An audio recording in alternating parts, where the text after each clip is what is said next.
Androany zany izay dia nan'ny fotoana ny draine sy ny Cisco mba hampafantatra ny projet poète. Izy io zany dia iarahana amin'ny GPE ary anifanana ny mpampianatra FRAM misy eto Madagasikara.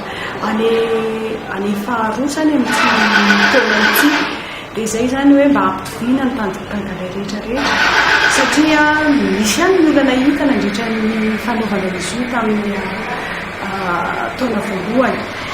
Izy ity zany mba entina ametrahana ny tetika mampaika izay ahafahana mandrindra ny fanatanterahana ny taona faharoan'ny poète. Io atrikasa moa zany dia io fanifanana io dia atao any amin'ny région raika amin'ny folo eto Madagasikara.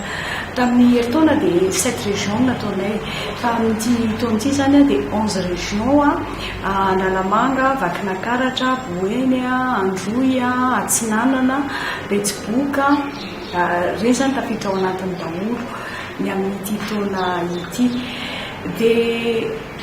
Dia fiofanana dia miainga any amin'ny encadreur de proximité, izany hoe misy an'ireo chef ZAP, ny CONSPED, dia avy eo koa ny directeur d'école, satria mitanjona be ny hampiakatra ny fahaiza-manao amin'ny mpampianatra FRAM. Nefa na mahay ireo mpampianatra FRAM ireo raha tsy manana olona azo anteherana izy any amin'izay toerana misy azy dia ho sahirana izy. Izay no nahatonga hoe izy koa ny fiofanan'ny CONSPED sy ny chef ZAP ary ny directeur d'école.